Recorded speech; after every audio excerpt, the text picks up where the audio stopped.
Michael, one day all this will be yours. This? See this junker? I paid $100 for her. She's got 120,000 miles on her. Transmission shot, bumpers have fallen off. What do I do with her? I sell her. We really should weld these bumpers on, but that takes time, equipment, money. So, we use super glue instead. Go ahead, put it on there. Won't it fall off? Definitely. Isn't that dangerous? Not to me, okay? Transmission. The sawdust quiets the gears and lets the engine run as sweet as a nut for a couple of miles. Daddy, that's cheating. Of course it's cheating. Nobody ever got rich being honest. 20 years ago, we could turn the numbers back by hand. But here, take my hat.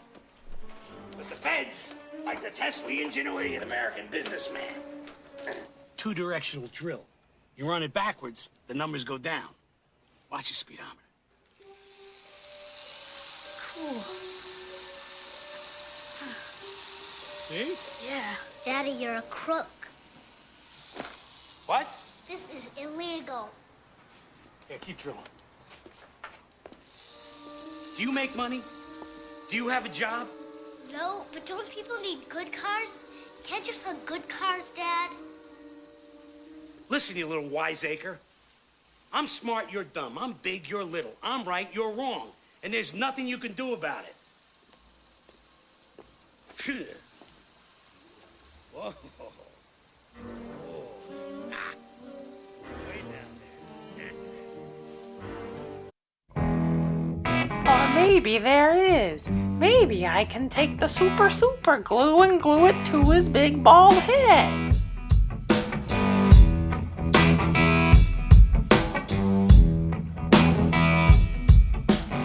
Hello everybody. Last week we learned about demand. That was the willingness and ability of somebody to purchase a good or service. And what did you do in class? You created a demand schedule for a product that you might market, and you asked students how many units of that good they might purchase at various prices. And what did you learn? That there is an inverse relationship between price and quantity demanded. Or in other words, people want to buy a lot of stuff at low prices, but they want to buy much less at higher prices. But now we're going to have to change our perspective a little bit.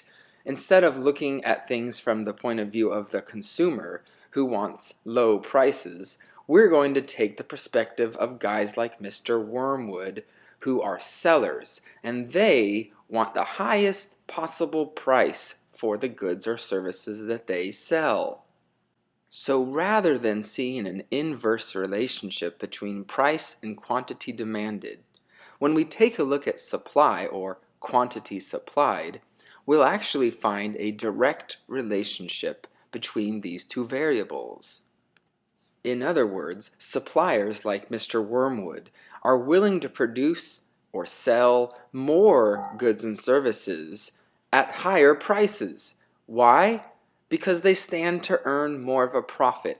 It's more worth it for them to put all the time and effort into producing and selling something, the more money they can make. Don't let yourself get too confused by thinking, but won't Mr. Wormwood want to sell lots of products and therefore want to keep the price reasonable? We're not concerning ourselves with that at this point. We examine demand solely from the perspective of the consumer. We're now going to examine supply solely from the perspective of the producer without regard to those two elements of supply and demand actually coming together, at least for now. I wonder what a graphic representation of the law of supply would look like. Well, if you consider what the demand curve looked like, perhaps it's a complete opposite. Let's take a look. Ding dong! Just as we suspected. Following this curve, you can see that the higher the price, the more quantity the seller or the producer is willing to produce or sell. Why again? Because there's that much more profit that they will yield. Now you notice that the x-axis is quantity supplied, or Q of S. Remember, just like last week when we had to distinguish quantity demanded from an actual demand, we have to do the same here, and it's pretty much following the same guidelines. When we use price as the sole variable, we will simply see movement along that supply curve, or a change reflected in quantity supplied. So I know what you're thinking. Well then, Mr. Fry, does shift happen with supply as it does in demand? Let's take a look. That's some beautiful shift right there.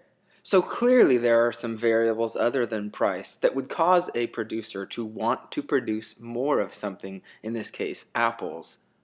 What the heck are those variables?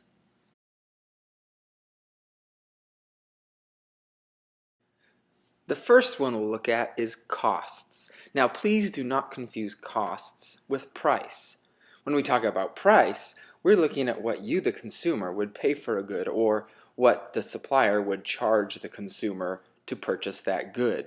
Costs, on the other hand, reflect the costs of materials that are used by the producer in order to make a good or service. Let's pretend you build homes and the cost of lumber just plummeted. Now you can go ahead and buy more lumber and produce more homes because it costs so much less.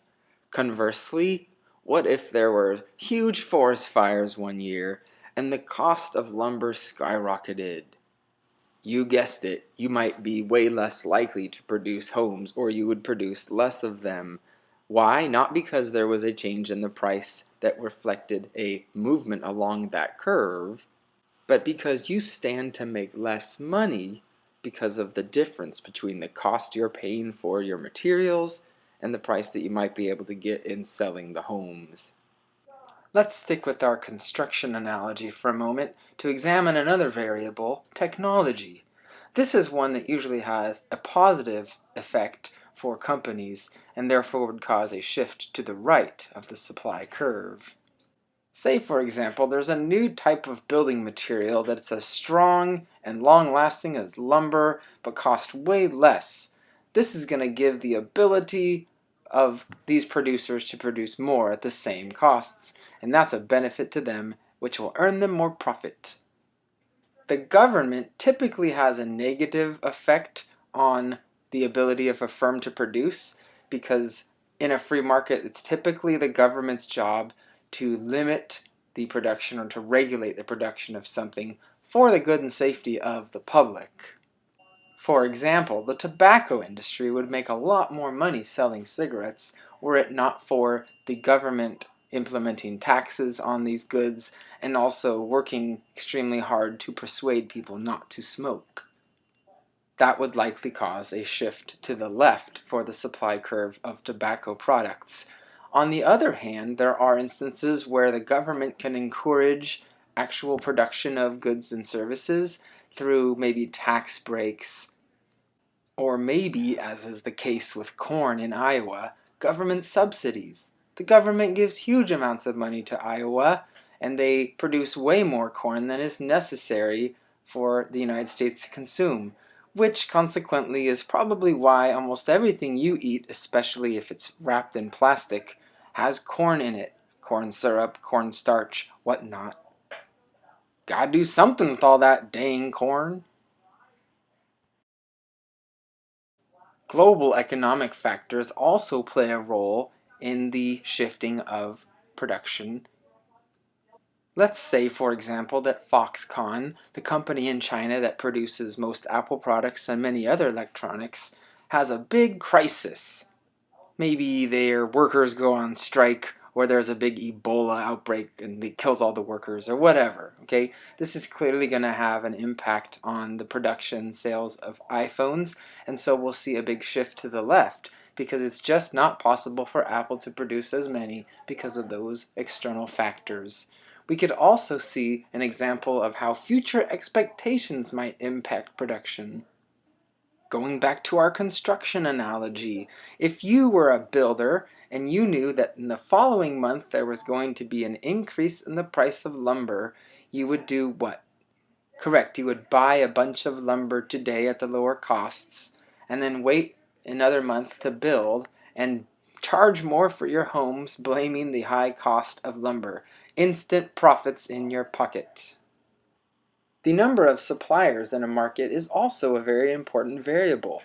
Take, for example, the issue of Blu-rays versus HD DVDs. You may not remember this, but about a decade ago, these were both new technologies, and companies such as the film industry weren't exactly sure if people were going to start buying Blu-rays or HD DVDs, both of which did basically the same thing, but had different technologies. The worry was, for example, that if I spent a lot of money on an HD DVD player, and then all of the film industry decided they would go with Blu-rays, then I'm stuck with a piece of equipment I cannot use. So this kept a lot of film producers kind of waiting. Let's not go ahead and put our films onto either until we know which one is going to be solid. Once it was clear that Blu-rays would be here to stay, the supply curve for Blu-rays shifted way to the right, while the supply curve for HD DVDs shifted to the left all the way off the graph. Carl, what the heck is a grebe? It doesn't matter what a grebe is, it just matters that you can understand the relationship between price per grebe and quantity supplied. Let's do it. Those of you going on the field trip with me, please print this out and have it completed by Thursday. May the rest of you have the best of luck doing it in class with your group. MJ Fry, aka Ginger Snap, out! That's all, folks.